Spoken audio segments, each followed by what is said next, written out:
Hello friends.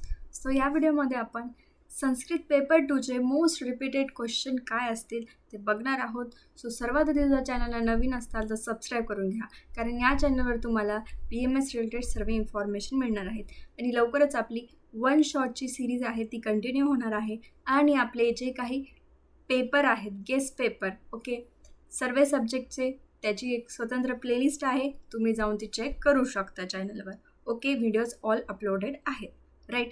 आणि ज्यांना कोणाला नोट्स पाहिजे असेल त्यांना 50% ऑफमध्ये नोट्स अवेलेबल आहे. तुम्हाला फक्त व्हॉट्सॲपला मेसेज करायचा आहे. Okay, so next start.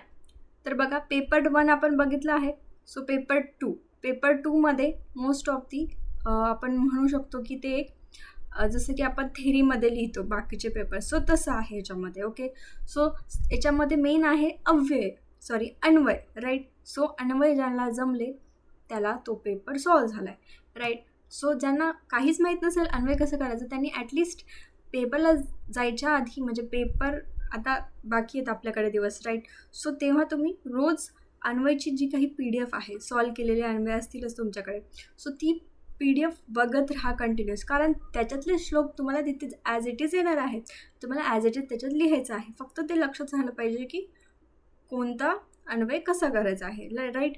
So तेवढं तुम्ही करू शकता रोज, राईट. देन बघा, सर्वात फर्स्ट आपल्याला असं, आता याच्यामध्ये कॉमन आपण काढू शकत नाहीत, ओके, कारण हे संस्कृत आहे, हे लँग्वेज सब्जेक्ट आहे, राईट. सो याच्यामध्ये जे काही आपल्याला क्वेश्चन्स येतात, राईट, सो ते कॉमन येत नाही. मोस्ट तुम्ही प्रिवियस इयर चेक करा, कोणतेही जे काही तुम्हाला क्वेश्चन आलेले असतील, राईट, संधीचे, समासचे, निरुक्ती, परिभाषाचे, सो असे तुम्हाला दिसणार नाही की कंटिन्युअस पेपरमध्ये सेम क्वेश्चन आले, राईट. कारण त्याच्यामध्ये खूप सारं आपण एक्झाम्पल्स देऊ शकतो, क्वेश्चन टाकू शकतो. सो दॅट्स वाय क्वेश्चन कसे येतात आणि सॉल्व कसं करायचं आहे ते आपण बघू. तर बघा, सर्वात आधी आहे आपलं सर्वात क्वेश्चन फर्स्ट येणार आहे आपल्याला, श्लोकाचा पदच्छेद करा, शब्दरूपाने लिहा आणि धातुरूपाने लिहा. असं तुम्हाला काय येईल, त्याच्यामध्ये 5 मार्काचा क्वेश्चन आहे, राईट. सो तुम्हाला त्याच्यात 2 किंवा 3 श्लोक येऊ शकतात किंवा 1 श्लोक येऊ शकतो. मग त्याचं तुम्हाला काय करायचं आहे, पदच्छेद म्हणजे जिथे जिथे तुम्हाला संधी समास दिसते, सो त्यांना तोडायचं आहे, त्यांची फोड करायची आहे आणि ते ॲज इट इज तसं लिहायचं आहे, राईट. ते झाल्यावर त्यांचं शब्दरूपाने, म्हणजे त्याच्यामध्ये कोणत्या शब्दाचं तिथे कोणती विभक्ती आहे, शब्दरूपाने तुम्हाला माहीत असेल, राईट, अकारांत, इकारांत, ते तिथे लिहायचं आहे त्याचं, राईट. त्यानंतर धातुरूपाने लिहायचे आहे, कोणत्या तुम्हाला जे त्या श्लोकामध्ये शब्द दिसत असतील तसे, राईट. आता हे फाइंड आउट करायचं आहे. आता त्याच्यामुळेच म्हटलं की तुमच्याकडे PDF पाहिजे अन्वयच्या, कारण तुम्हाला मग ते लक्षात येईल की आपण हे वाचलं होतं तेच तसं लिहायचं आहे, ओके. देन आहे अन्वय अर्थ लिहा. मग सेकंड क्वेश्चनमध्ये तुम्हाला विचारतील की फक्त त्याचा अन्वयचा अर्थ लिहायचा आहे, म्हणजे जो श्लोक आहे, राईट, सो श्लोकाचा अन्वय तिथे करायचा आहे आणि त्याचा अर्थ लिहायचा आहे, ओके. त्यानंतर आहे अन्वय अर्थ लिहा. डबल परत एकदा तसाच क्वेश्चन येऊ शकतो मे बी, किंवा चेंज होऊ शकतो, ओके. त्यानंतर आहे प्रयोग करा म्हणजे तेच आपण बघितलं होतं पेपर 1मध्ये की काय करायचं आहे आपल्याला, passive voice to active voice, okay. त्याचा असा रूल आहे 3-1-1, राईट, आणि 1-2-1, ओके.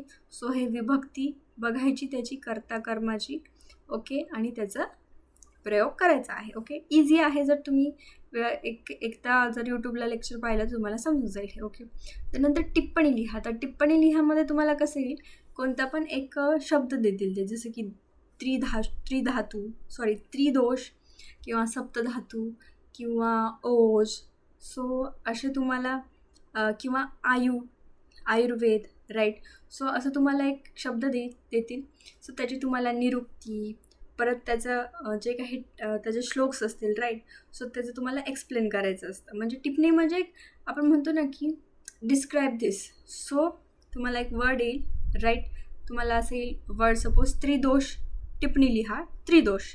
मग तुम्हाला त्रिदोषचं पहिले श्लोक लिहावं लागेल, राईट. मग त्याच्यानंतर त्याच्या टाईपचा श्लोक लिहावं लागेल, मग त्याचं स्थान आहे त्याचं सुद्धा श्लोक लिहू शकतात किंवा कर्माचं श्लोक लिहू शकतात.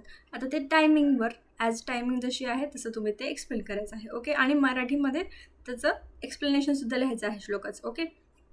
देन झालं. देन नंतर आहे निरुक्ती आणि पर्याय लिहा, असं तुम्हाला तिथे क्वेश्चन येईल. सो निरुक्ती आणि पर्याय लिहामध्ये काय, तुम्हाला तिथे 5 वर्ड्स येतील, सपोज त्रिदोष किंवा रस धातू, रक्त धातू, असे 5 गोष्टी येतील, शब्द येतील.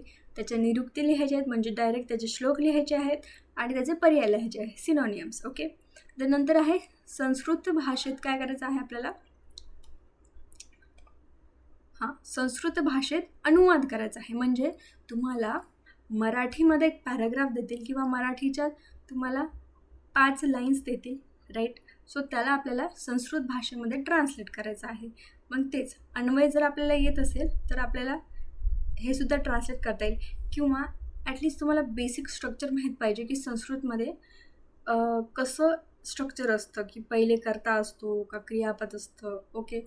सो तसं तुम्हाला स्ट्रक्चर माहीत पाहिजे आणि मग तुम्ही तसे वर्ड्स फॉर्म करून संस्कृतमध्ये तसं सेंटेन्स बनवू शकता. ओके. त्यानंतर आहे मातृभाषेत अनुवाद करा. म्हणजे तुम्हाला एक संस्कृतमध्ये पॅराग्राफ दिला जाईल किंवा काही ओळी दिल्या जातील, त्याला तुम्हाला तुमच्या मदर टंगमध्ये लँग्वेजमध्ये ट्रान्सलेट करायचं आहे, राईट. मग तुमची मराठी असेल, इंग्लिश असेल, हिंदी असेल, जे काही असेल. ओके. त्यानंतर आहे पदच्छेदाच्या ठिकाणी पदच्छेदाच्या प्रश्नाचे संस्कृतमध्ये वर्णन करा. ओके. म्हणजे तुम्हाला एक पॅराग्राफ दिलेला जाईल तिथे, जसं आपण मराठीमध्ये आपण 10th बोर्डमध्ये आपण एक्झाम दिली होती, राईट. आपल्याला पॅराग्राफ असायचा, त्याच्या खाली त्याच्यावर बेस्ड 5 क्वेश्चन असायचे, राईट. आणि मग आपल्याला त्याचे आन्सर लिहायचे त्या पॅराग्राफमध्ये बघून. सो तसंच तुम्हाला पॅराग्राफ दिला जाईल, त्याच्या संस्कृतमधून क्वेश्चन असतील खाली 5, मग त्याची तुम्हाला पॅराग्राफमधून शोधून तिथे ते क्वेश्चन लिहायचे. ॲज इट इज लाईन लिहिली तरी तुम्हाला चालेल. ओके. त्यानंतर टिप्पणी लिहा, परत एकदा तोच क्वेश्चन. सो टिप्पणी लिहामध्ये तुम्हाला काही दिले जातील नाव, सो त्याचं तुम्हाला एक्सप्लेन करायचं आहे. ओके. त्यानंतर आहे परत तुम्हाला असे रँडम क्वेश्चन दिले जातील, की सपोज काही पण तुम्हाला विचारू शकतात, की लिटरली आपला जो सिलेबस आहे, राईट, आयुर्वेदाचा, सो त्याच्यामधले कोणत्याही टॉपिकमध्ये तुम्हाला 5 रँडम क्वेश्चन असतील, त्याचं तुम्हाला संस्कृतमध्ये उत्तर लिहायचं आहे. आणि आता याच्यामध्ये सुद्धा तुम्हाला संस्कृतचे सेंटेन्स फॉर्म करता आले पाहिजे. ओके. त्यानंतर परत एकदा निरुक्ती आणि पर्याय लिहा क्वेश्चन येणार आहे. ओके. 10 मार्काचा असणार आहे याच्यामध्ये. ओके. त्यानंतर लास्ट येणार आहे अन्वय. त्याच्यामध्ये श्लोकचा पदच्छेद करायचा आहे, विग्रह करायचा आहे, राईट. त्यानंतर त्याचं विग्रह वाक्य झाल्यानंतर त्याचा अन्वय करायचा आहे. ओके. आणि व्याख्यार्थ, ओके, आणि शब्दार्थ त्याच्यात लिहायचे आहेत. ओके.